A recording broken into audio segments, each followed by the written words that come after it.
কি রে বাপ, এই সকাল সকাল কোথায় চললি? মা, আমার একটু গঞ্জে কাজ আছে, তাই তো বের হচ্ছি। বেশ তো, যা তবে। শোন, আসার সময় আমার জন্য গোটা কয়েক পান নিয়ে আসিস তো বাবা।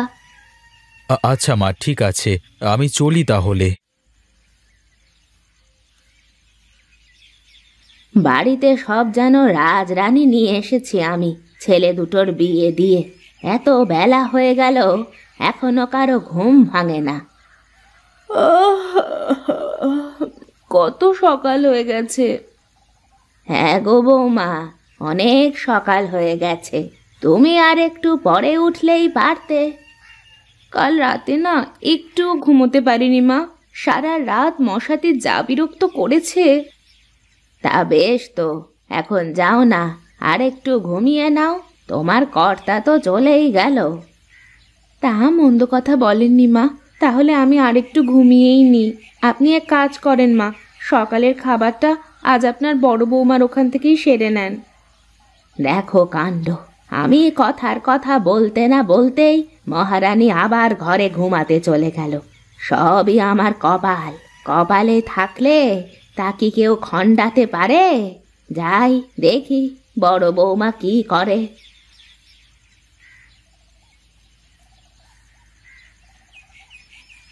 মা, তুমি? এসো এসো, বসো। গিন্নি, মাকে খেতে দাও দেখি। না রে বাবা, তুই খা, আমি একটু বসি। এ কি কথা, আমি খাবো আর তুমি বসে থাকবে? তা সকালে কি খাবার খেয়েছো তুমি? না রে বাপ, ভাবলাম তোকে একটু দেখে যাই, তারপর খাবো। গিন্নি, তুমি এখনো খাবার দাওনি? খাবার দাও মাকে। ঠিক আছে, দিচ্ছি। মা, আপনার ছোট বৌমা সকালে কি রান্না করেছে? কি জানি গো বাপু, এখনো তো খায়নি, জানবো কি করে? শোনো মা, তোমার বড় বৌমা শুটকি রান্না করে খাবে বলে আমাকে শুটকি আনতে বলেছে। তুমি কিন্তু কালকে আমাদের শুটকি রান্না করে খাওয়াবে। তোমার হাতের শুটকির তুলনা হয় না মা। মা, এবার শুটকি রান্নার সময় আমি আপনার পাশে বসে থাকবো। আমাকে আপনার মতো করে শুটকি রান্না শিখতেই হবে। বেশ বেশ মা, তুই কোনো চিন্তা করিস নে, আমি তোকে শিখিয়ে দেব। তা মা, তোমার ছোট ছেলের ব্যবসা বাণিজ্য কেমন চলছে? কি জানি বাপু, অত খোঁজ খবর আমি রাখি নে। দুবেলা দুমুঠো খাই আর নিজের কাজ করি। মা, আমি না দুবাড়ির মাঝখানে যে ফাঁকা জায়গা, ওখানে কিছু সবজি চাষ করতে চাচ্ছি। এ তো খুব ভালো কথা।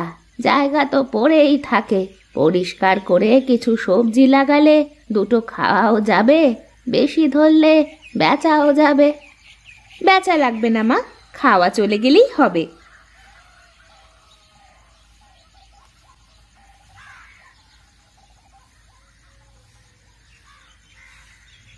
এত দেরি হলো আপনার আসতে? আমি সেই কখন থেকে খাবার বেড়ে নিয়ে বসেছিলাম। আমি তো ও বাড়ি থেকে খেয়েই এসেছি ছোট বৌমা, তুমি খেয়েছো তো? তার বলতে, রান্না করে আগে খেয়ে নিয়েছি, খুব খিদে লেগে গিয়েছিল তো। ভালোই করেছো। সুনীল কি বাড়িতে ফিরেছে?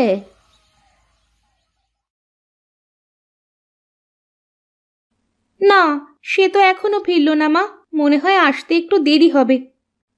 তোমাকে কি বলে গেছে?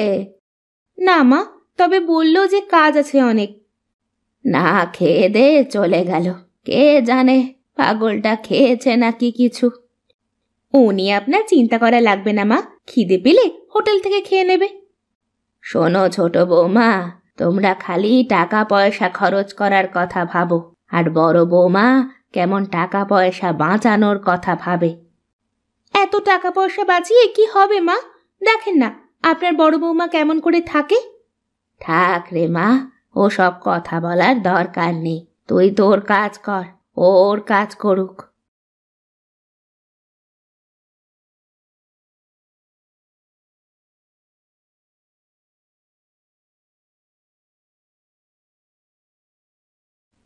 হুম, কি ঠং, একজন রোজগার করে তাতে হয় না, আরেকজন আবার চাষ শুরু করেছে। দিনে দিনে যে আরো কত কি দেখতে হবে।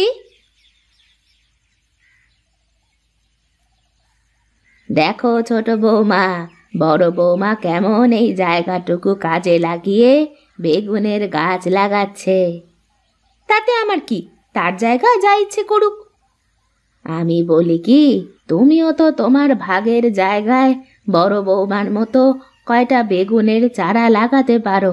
তাতে করে বাজারের খরচটা তো একটু কমবে। কি, আমি করবো এসব? আমায় দিয়ে এসব হবে না মা। তোমাকে দিয়ে হবে না না, তুমি পারবা না সেটা বলো। কি বললেন মা, আমি পারবো না? আচ্ছা ঠিক আছে, আমিও দেখছি, দেখি কে যেতে।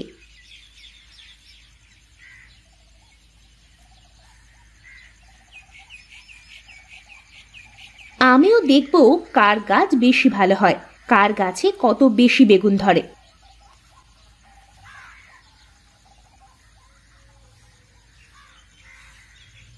দেখেন মা, আমিও লাগিয়ে দিলাম।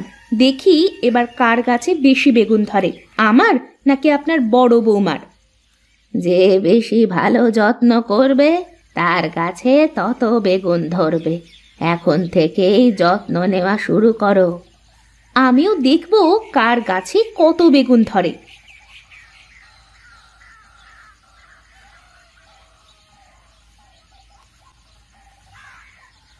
ওগো, তোমার ভাইয়ের বউ আজ কি করেছে জানো? কি করেছে?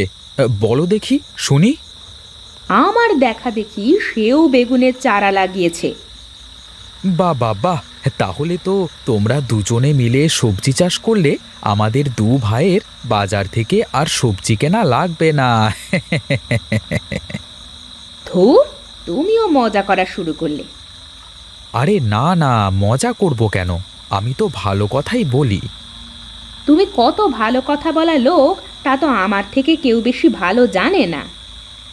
ঠিক আছে, আজ থেকে তাহলে আমি আর তোমাদের ব্যাপারে কোনো কথাই বলবো না। না বললেই ভালো।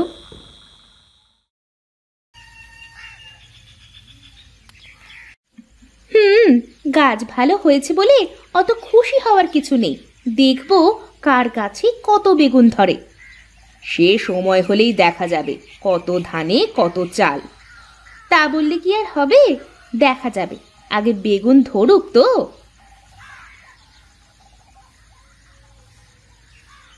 দেখুন মা, গাছগুলো কত বড় হয়েছে। আপনি বলেন তো মা, কার বেগুন গাছ বেশি ভালো হয়েছে? গাছ ভালো দিয়ে তো হবে না মা, ফলও তো ধরাতে হবে গাছে। ও আপনি চিন্তা করবেন না মা, সময় হলে সব দেখতে পাবেন। দেখেছেন মা, এখন আর সহ্য হচ্ছে না বলে কোনো কথা না বলেই কেমন চলে গেল। তোমাদের এই যুদ্ধ কবে যে শেষ হবে তা কে জানে। কোনো দিনও শেষ হবে না মা। দেখেন না, ছোট ঘরের মেয়ের আচরণও ছোট লোকেদেরই মতো।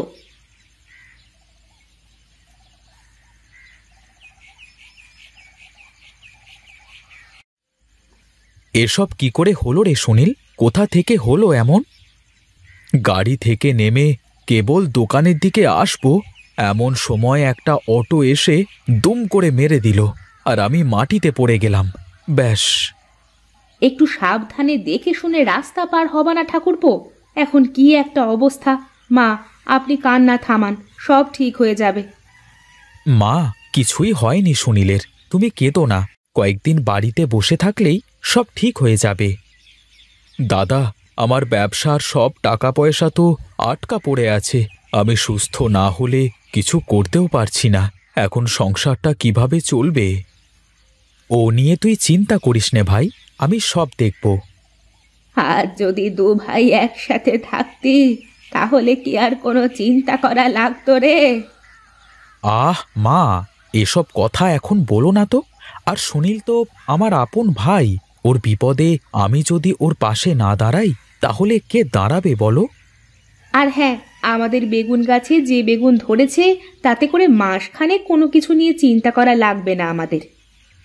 তাহলে এখন আমরা চাই তুই একটু বিশ্রাম কর সুনীল।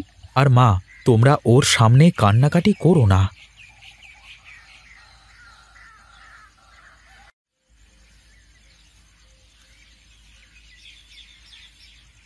কি রে ছোট, বেগুন তুলিস নাকি? হ্যাঁ দিদি, রান্না করতে হবে তো, ঘরে তেমন সবজি নেই। তোর রান্না করা লাগবে না, আমি সবার জন্য রান্না করেছি। আর এই বেগুন তুলে রান্না করবি কেন? তাছাড়া কি করব, সে তো ঘরে পড়ে আছে। আমার তো আর কেউ নেই যে বাজার থেকে বাজার করে এনে দেবে। পাগলি, আমরা কি নেই নাকি? তুই আমার সাথে কথা না বললেও আমি কিন্তু তোকে আমার ছোট বোনের মতোই মনে করি। এই পাগলি, কান্দিস কেন তুই? আমাকে তুমি মাফ করে দাও দিদি, আমি না বুঝে তোমার সাথে সব সময় খারাপ ব্যবহার করেছি। আমি কিছুই মনে করিনি, পাগলি কোথাকার। এখন চোখের পানি মোছ দেখি।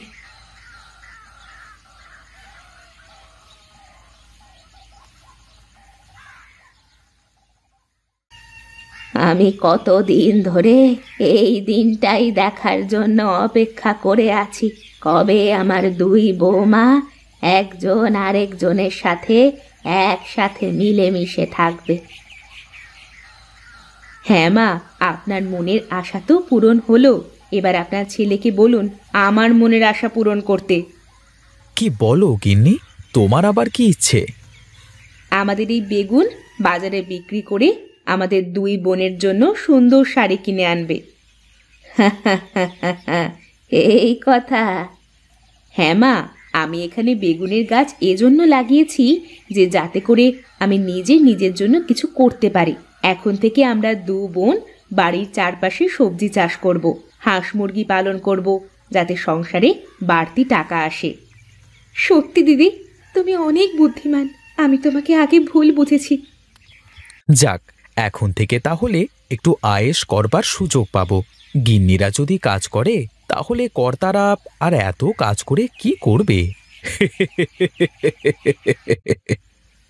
ওরে তোরা চল চল, আমার সুনীলের কাছে গিয়ে এই খুশির খবরটা দি। আজ যে আমার বড় আনন্দের দিন।